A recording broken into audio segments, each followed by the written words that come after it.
a nice background you got there. Thank you. You're welcome. Good morning, you guys. Another Wednesday, another morning. Hopping on a little late. We'll give it a second. Little late. You Not know too. what? Not too late. It's never too late. You just trying to be like me now? No, I drink hot coffee. I drink cold coffee. I'm curious. Are the folks in here a hot coffee drinker or a cold coffee drinker? Tell me in the comments, do you drink hot coffee or cold coffee? If you don't drink coffee, just don't talk. I can't relate. Okay, we're going to jump in. This one should be fairly quick, but this is the reason I tell people all the time, never buy a book, like a physical printed book on SEO. Ever, ever, ever, ever. It is literally so useless. It might as well be toilet paper. Google is always changing, always changing. Algorithms changing, updates are changing. They are constantly adapting to better suit the user, right? That is Google's whole purpose. They want to continue to improve user experience so that everyone is on their platform. They are a very jealous brand. They are a little narcissistic. They want everyone to utilize Google. So all of these updates that roll out are all typically revolving around the user experience. This one specifically is going to impact your SEO as it relates to the user experience. So they are calling this the helpful content update. Google is starting to shift a little bit as far as what they're looking for in valuing your content. When I don't know, up until now, Google's been looking at like keywords, obviously, content on your website as far as knowing what to rank you for. Now they're looking for content that a user would find helpful, and it's going to change how you're showing up in the search engine. So Jason's going to give you guys a little bit more information about what that really means, how it's going to apply to your business and your websites, and a couple things you can do to get ahead of that curve. Jace, what's the scoop? I will. Just give me 1 second. Just tagging someone that is looking for the video. Oh, well, that's very nice of you. Okay. There we go. Oh, Arthur, yeah. Arthur commented the other day. Guys, if you are not getting the notifications, like if you're catching this on a replay, we're every morning at 8-ish a.m. Every Wednesday. And also turn on notifications. You can go into the settings and just turn on notifications for the group. That way you don't miss anything. So anyway, helpful content update. This is an update from Google. If you're just jumping on, we're going to tell you a little bit about it, what you need to know. That way you can be ahead of the curve. Yeah, so like Danielle said, this is the new helpful content update. This was announced, I think it was maybe last Wednesday or Thursday or something like that. And I don't know, I hang out kind of on Twitter with a lot of other SEOs. And when this was announced, Twitter just was, well, in the SEO world, was just going nuts because it's supposed to be a pretty big update. Maybe the size of what Google Panda update was back in, I think 2011 it was. What was Google Panda? Like, come on, for the rest of us that don't know this stuff. Oh man, it targeted a bunch of different things, and it basically, what it did, it wiped out whole websites. People's businesses were wiped out. They estimated that it had over $1 billion worth of impact because websites basically just were de-indexed overnight. Just everything was a complete mess. Okay. So they're saying, So this one's going to be pretty big. It could be. Okay, that's the thing. Google's a liar. Okay, you have to remember that.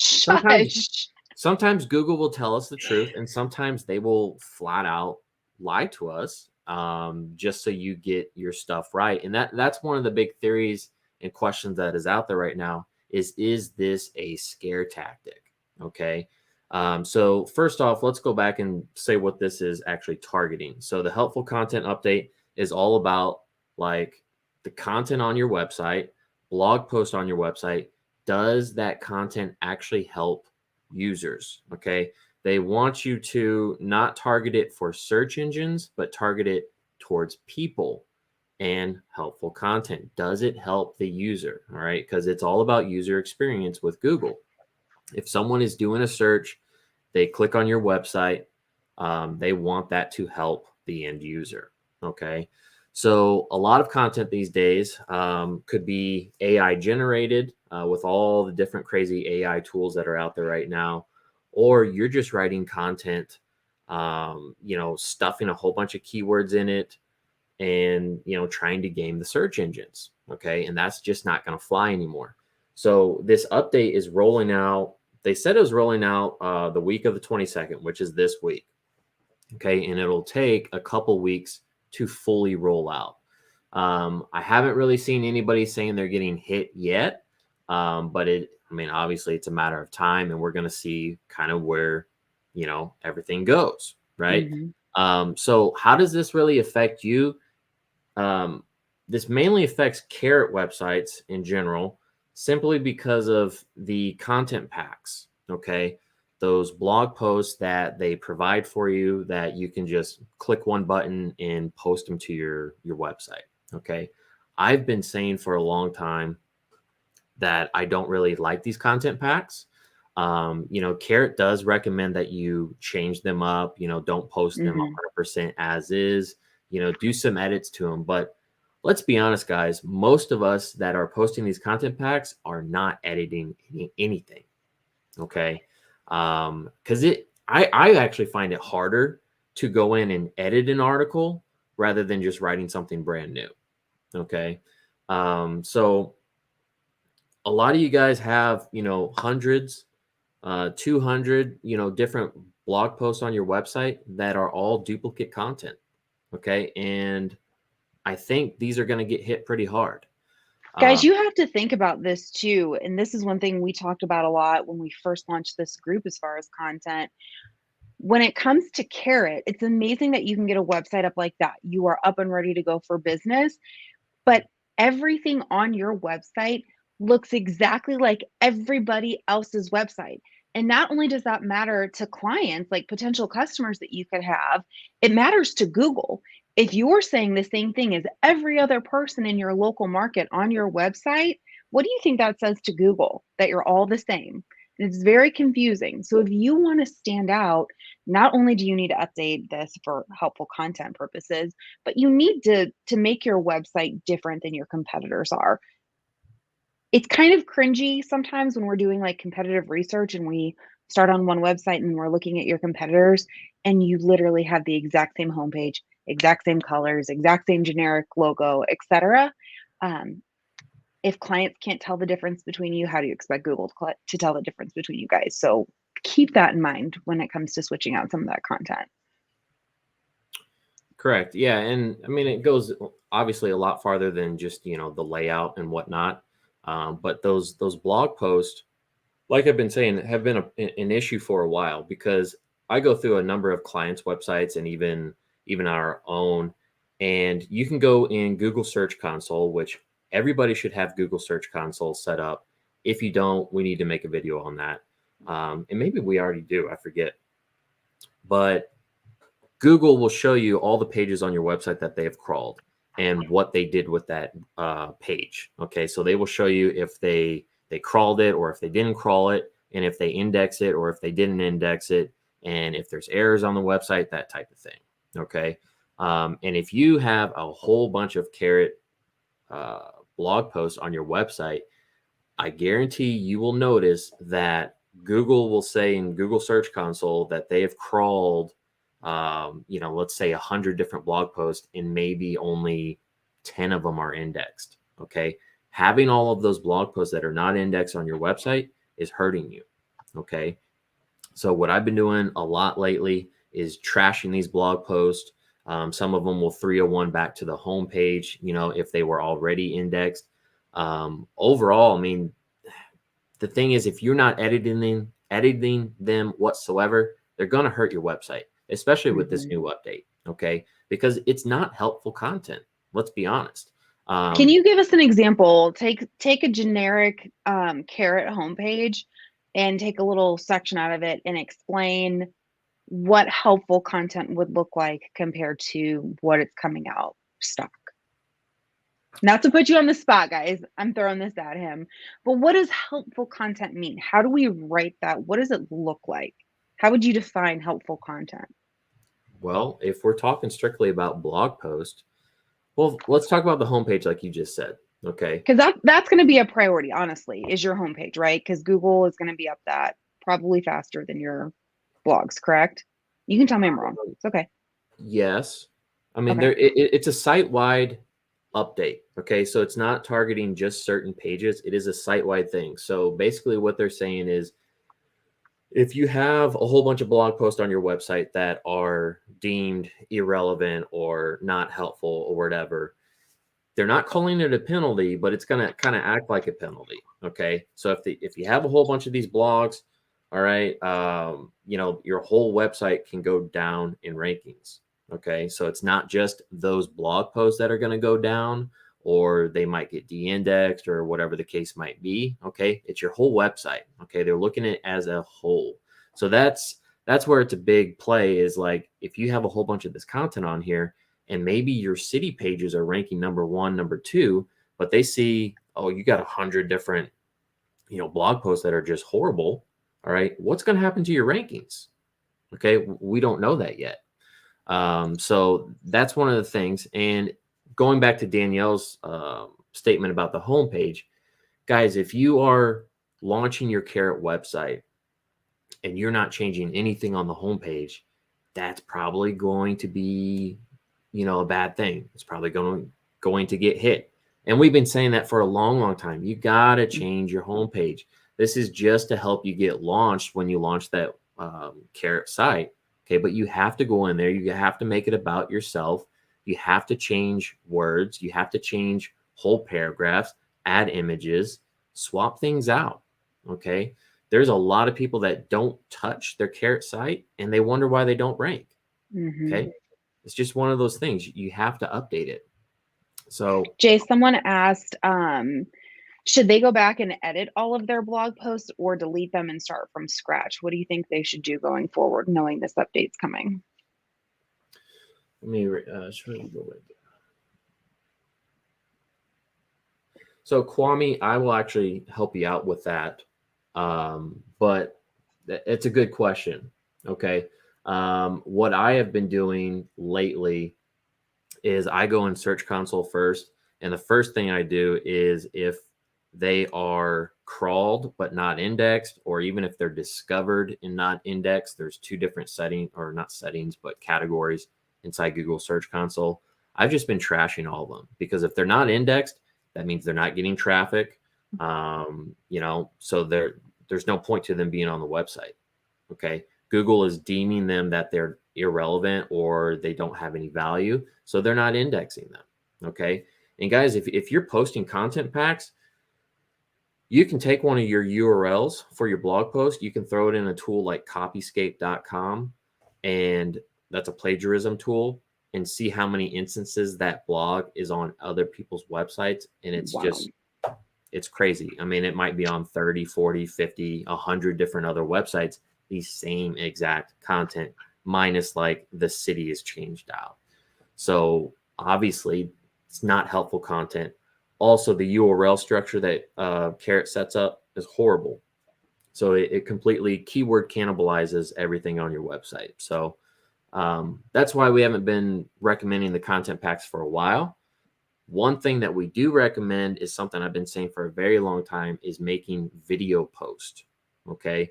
They're easy, they're helpful. Okay. And it actually gives the reader and the user something that they want to see. Okay. It's answering questions. So you can simply have your YouTube channel and you can just pull out your phone, guys. It does not have to be a sit down Martin Scorsese production. Okay.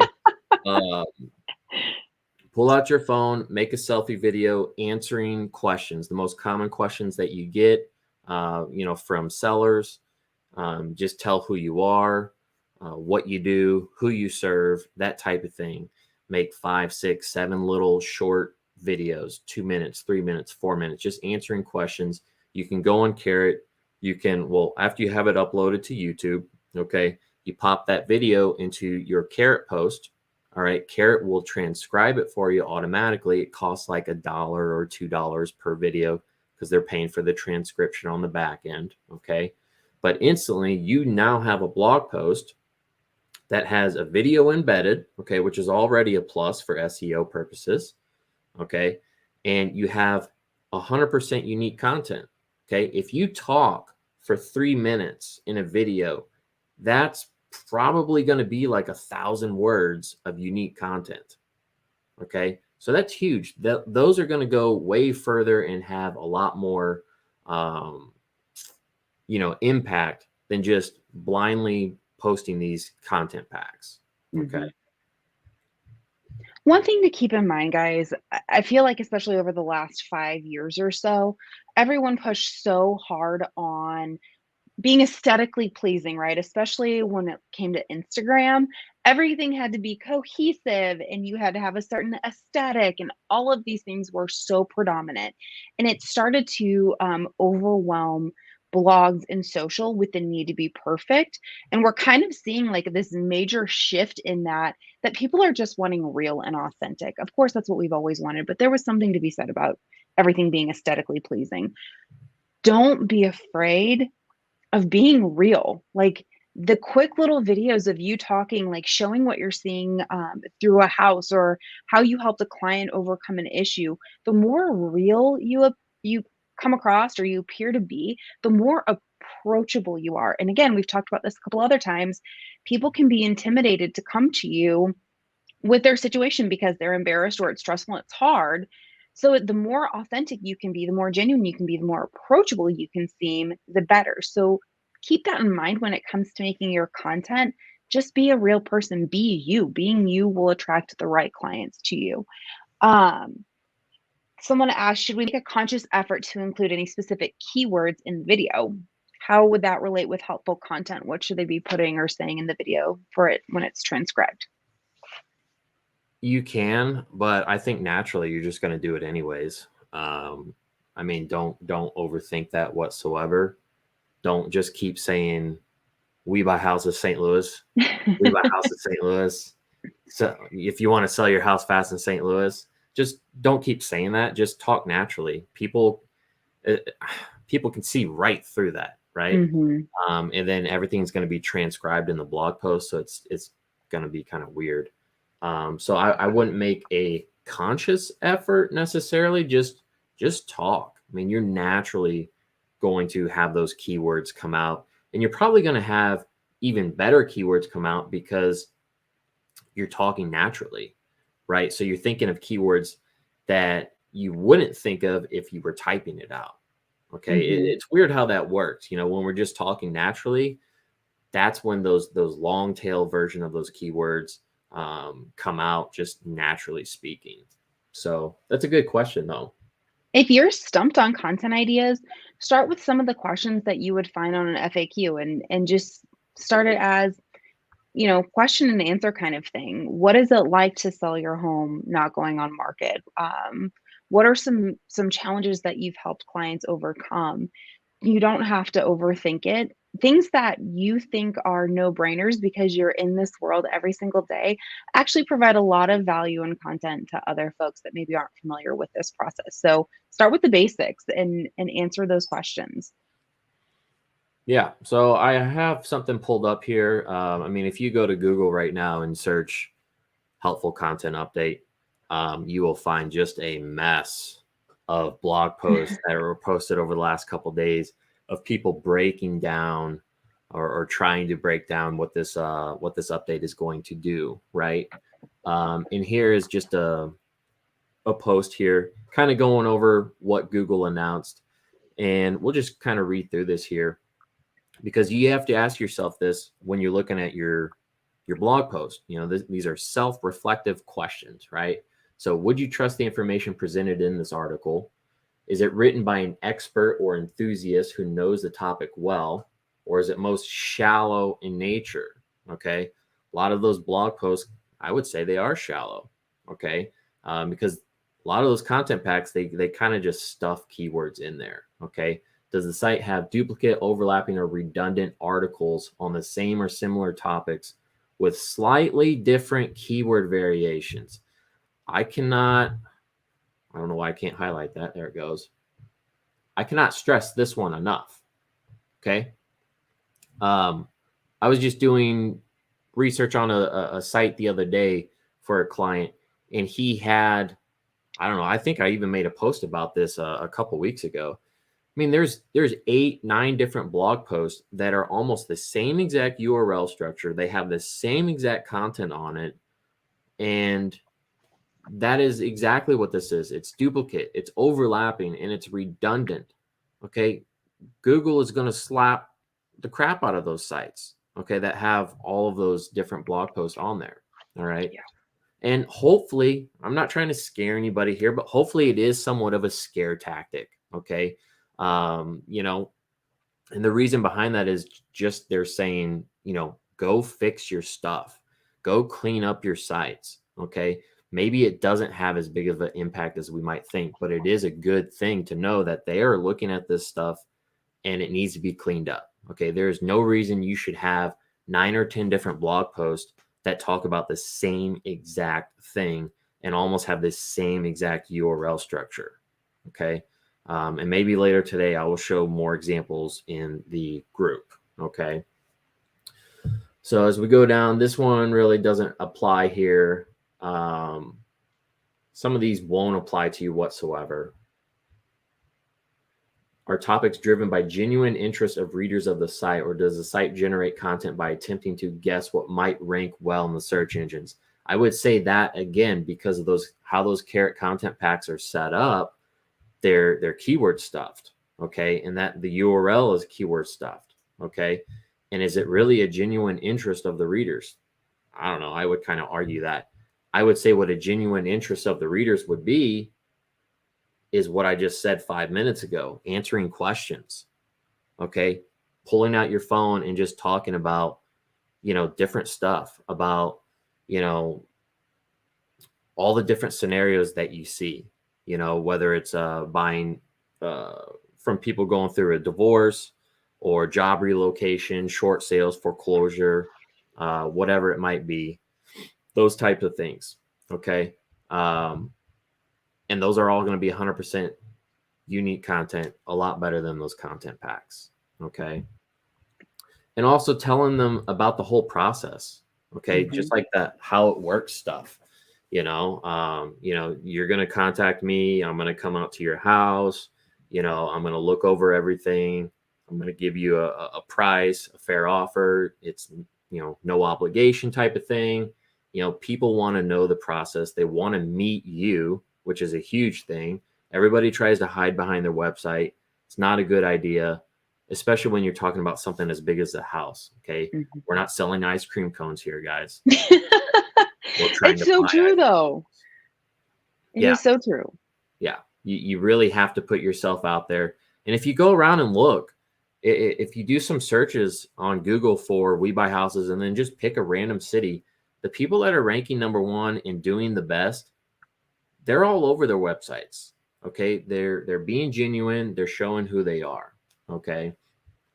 Another big one down here is quality controls done on the content. I would say no, absolutely not.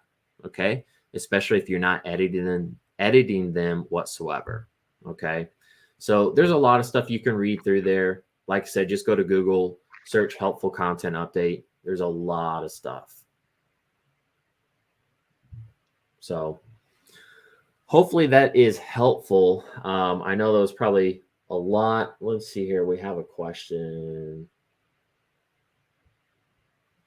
It was a comment, and it's valid.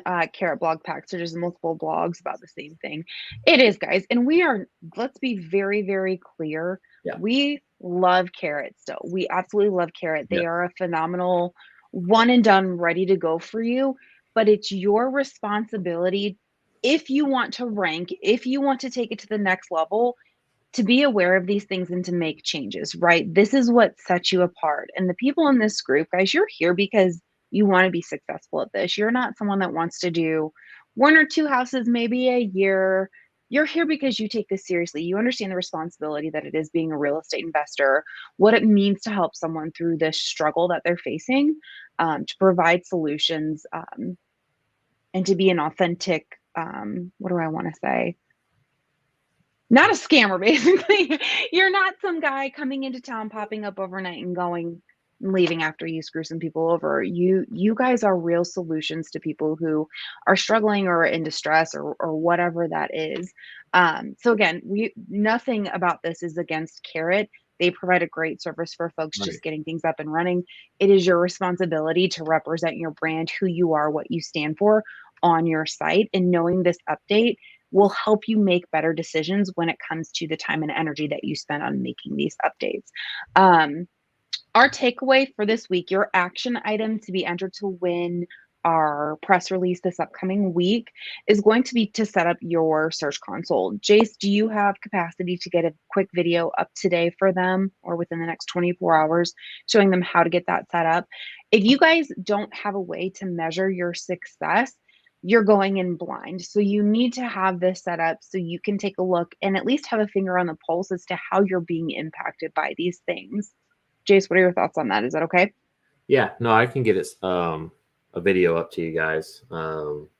Yeah, setting up Google Search Console. It's pretty easy. So Perfect.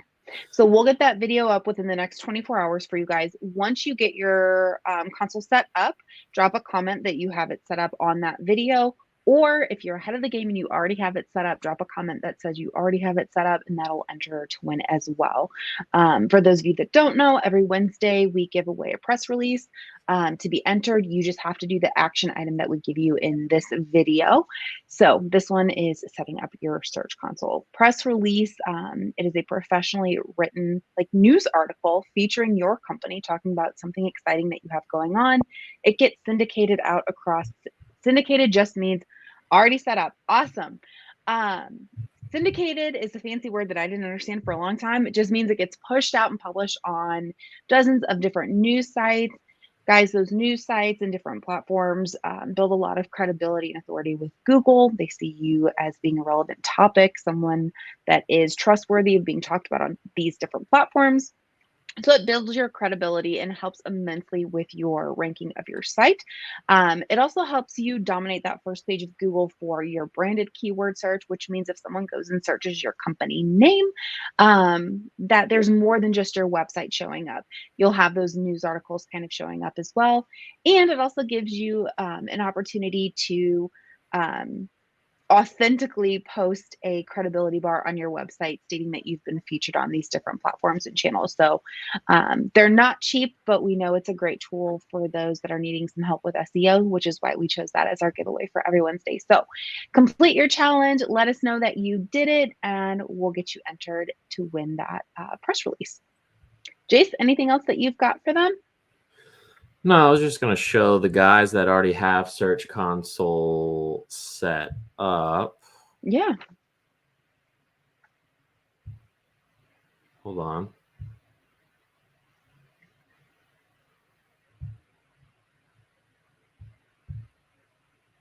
There we go. All right. So this isn't a Carrot site, but it's just a good example of what I'm talking about here. So once you're in Google Search Console, come over to Pages on the left-hand side, and it'll come down here and it'll show you, all the different things that they crawled, right? So just real briefly, this is what I was talking about. It's crawled, but currently not indexed, okay? And discovered, but currently not indexed. So, you need to kind of take a look at these. Usually these are going to be blog posts. If you see some of them with the end URL says feed, you can kind of ignore that because that is like an RSS feed type thing. What's the difference between crawled and discovered? So crawled means Google bot actually crawled those URLs. It went to your website. It went to those blog posts or pages or whatever it might be. They actually crawled it, and then they're like, you know what? This isn't any good. So we're not going to index it. And that's bad. Discovered means it's discovered, they know it exists, but they haven't had time to crawl it yet. But it's also not necessarily the best thing either, because that kind of means maybe your site doesn't have enough authority, enough prominence for Google to spend the time crawling it. Like, they know it's there, but they don't even want to crawl it. So Gotcha. those are things you kind of have to look at. But I would say this is the big one, crawled but currently not indexed. They took the time, they went through it, and they still deemed it not relevant or whatever. So I'll explain more in the video that we'll do a little bit later. Perfect. All right, you guys, if you have questions, drop them in the comments. We're happy to help as this update is rolling out. If we see anything as we're looking through our clients and we see anything consistently getting hit, or we're starting to see a shift in rankings because of this, we will definitely keep you guys posted and updated as well. All right, we'll have a video coming up for you in the next 24 hours of how to set up your search console. All right, see you guys. Bye.